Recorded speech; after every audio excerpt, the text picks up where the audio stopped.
Hey, Speak Easy podcast listeners. It is yet another episode of the hashtag Speak Easy podcast where I am your host, Altavis Pelzer, your voice manager. I am here because guess what? We are talking about everything life after COVID. And this episode is going to be one where you want to get your notebook, your note cards, your sticky notes, your pens and highlighters, because we definitely are going to go and jump into some powerful things that are going to allow you to push past everything that we've dealt with in this last 12 months.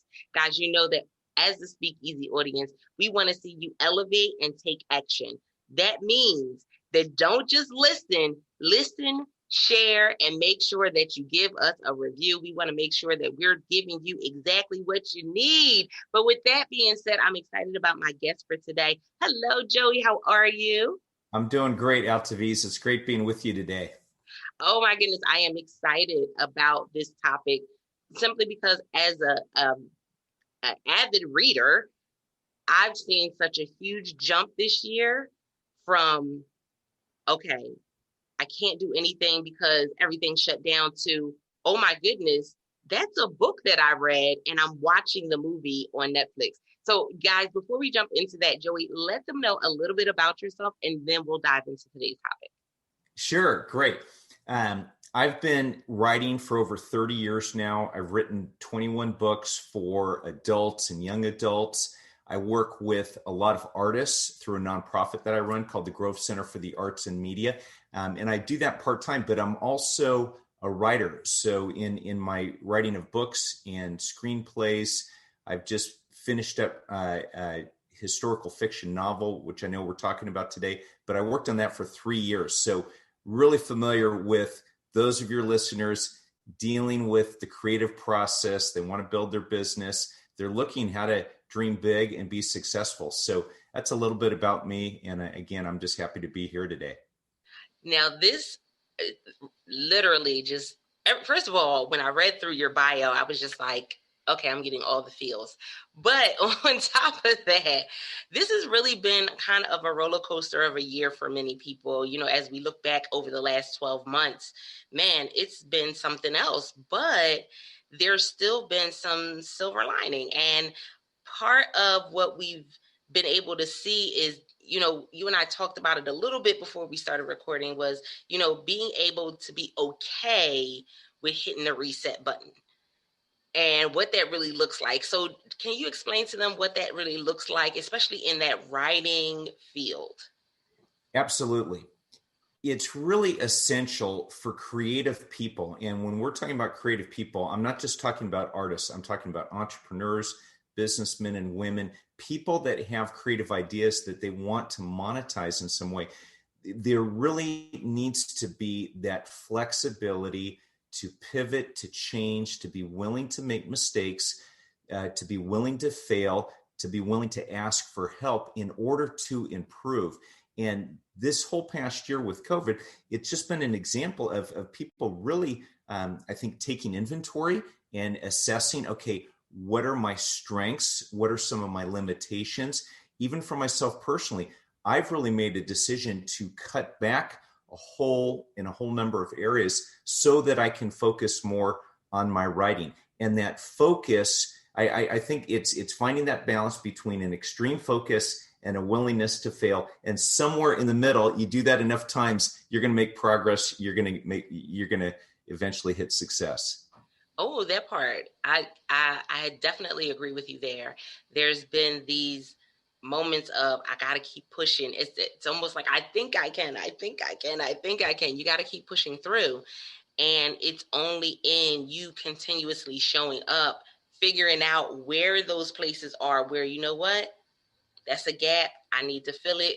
Or, you know what, I'm doing too much in that area and I do need to pull back. I think this year we really got a real bird's eye view of what's really valuable to us.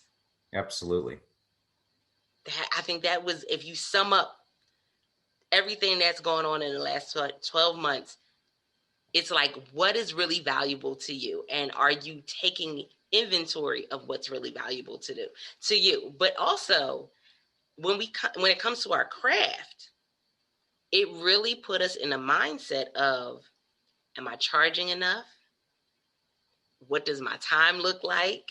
And so as you've made those adjustments, has it allowed you to look at, other pieces of your business and say, oh, well, wait, I know, I was working on this piece, but when I look at this, something's got to change over here too. Absolutely. I'll give you a very perfect example. The first draft of my book was this whopping 800 pages. Over the course of a year, I pared it down to about 500 pages. Then I got together with my agent. We really looked at it. We'd received some really good feedback. And when I thought the book was finished, speaking about craft, I ended up cutting 150 pages more, making kind of my big fat baby of a book a lean, svelte, lean machine just to get the spine of the story just where we needed it to be. But that was painful. It really required some courageous decisions. And so for your listeners today, my encouragement to them is that the things that you think you really need, take a step back, like you're talking about, and be willing to cut, because some of those cuts may just be essential to give you that momentum to move forward. And that's part of the creative process. I mean, if it's even if it means looking at your spreadsheet and say, okay, how can I increase, or how can I cut back on some expenses so that I can increase my profitability? Whatever it takes, and whatever creative endeavor you're doing, be willing to edit, shape, thin, and I think you're going to come up with a better product or a better book or film or music, whatever you're creating. Oh, and you said courageous decisions. That stuck out to me so much. But another thing that you said that really stood out, and I want to make sure that the Speak Easy podcast listeners heard it, was that you have people that you are working with. You got reviews on it, you got feedback, but you're also having someone that works with you. Talk about the importance of not trying to do this all on your own, especially now. Yeah, that's so incredibly important. In the community of artists that I work with at the nonprofit called The Grove, we really value each other's input, because all of us have blind spots, and that doesn't mean that there's something wrong with us. It just means sometimes we don't have the eyes to see what needs to be changed. So by soliciting input, I mean, I have several readers who just say, give me your best feedback, because I know anything I hand to my mom, she's going to love. That's not going to help me. Okay. So by having that safe group of people who really want to see you win and see you improve, it means being a little bit humble and taking that feedback and receiving it not as criticism so much, if it's given with a good heart and a good spirit, but receive it as a gift, because again, a gift rightly received, we benefit from. Take note of that. A gift we rightly receive, we benefit from. Man, oh man, that right there was a nugget. I need y'all to make sure you go pause, rewind, and go back and re-listen to that segment right there. Again, it falls right in alignment with what we've been talking about when we talk about life after COVID, life after everything that we've looked at the whole shift that has happened. One of the things that has really stood out to me is, as I press the play button on Netflix, man, there are books that are now becoming movies. And listen, that means now is the opportunity for you to dream bigger.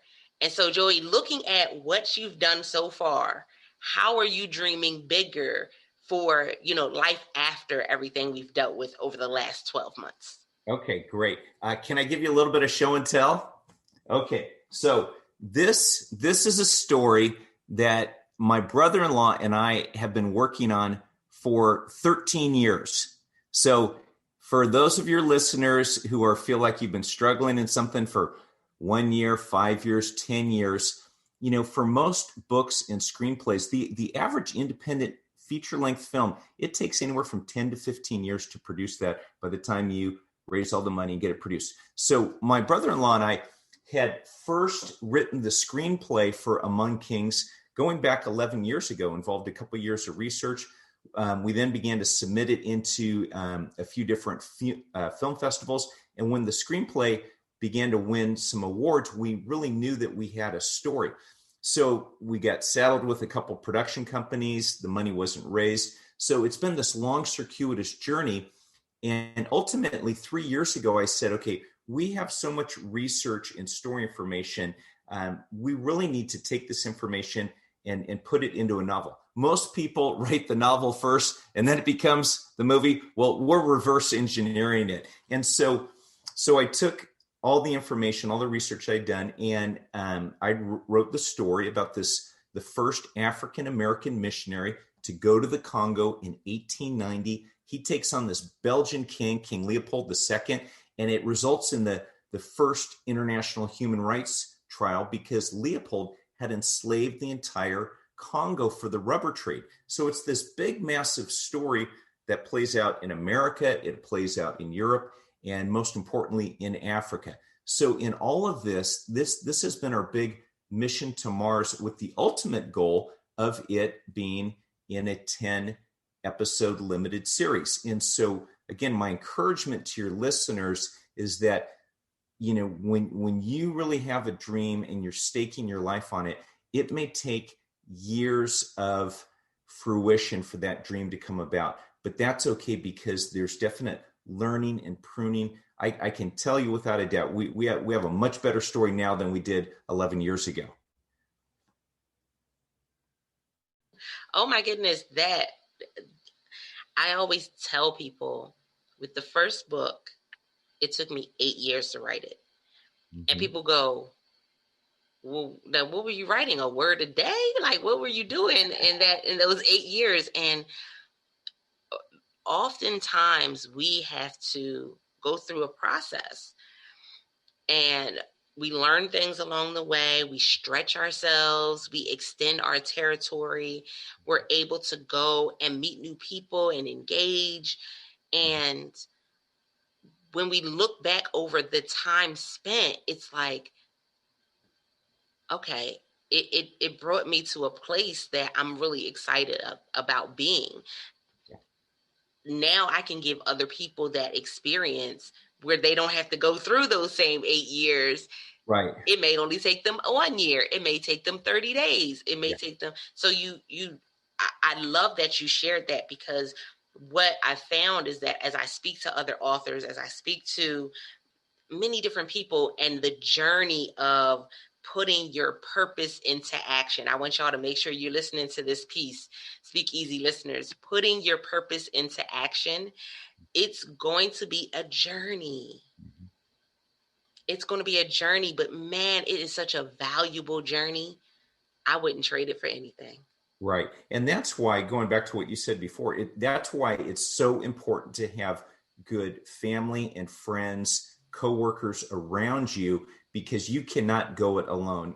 Any creative venture, the idea of this soul genius is really a myth. We really grow and learn by the community that we're a part of. Oh my goodness. Speak Easy listeners.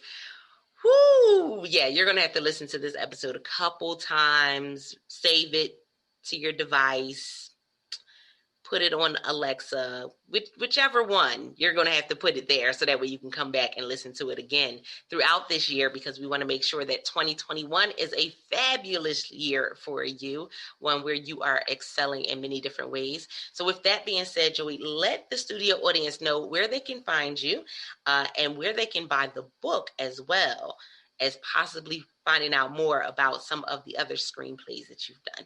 Great. You can visit my website. It's www.joeyo'connor.org. That's O'Connor with an O-R. Visit me there. We've got a lot of videos there about the book Among Kings. And Among Kings is available on Amazon. Just do a search for it. You'll find it right away. And then on my website, you'll find a number of free books and resources and tools that'll benefit you in some good way. So would love to hear from you. Definitely. I love it. Speak Easy listeners, guys, look, we have to take a little bit of time to say thank you to our sponsor, Good Living Now, Black Seed Oil. We absolutely love them. If you go to bit.ly/a greater life, you can check out a story of someone who has been taking the Black Seed Oil to deal with cancer. That part, you want to make sure that you go and look at that. And you can also see the benefits of what black seed oil can do for you. Listen, this has been another episode of the Speak Easy podcast with your host, Altuis Pelzer. Let us know how this particular episode resonated with you. Give us a review on your favorite podcasting platform or join the conversation. Join the World Voice League community over on Facebook. Guys, man, this is going to be your year. I believe in you. I know you can do it, and I want to see it come to pass. So until next time, guys, don't forget to press it out. See ya.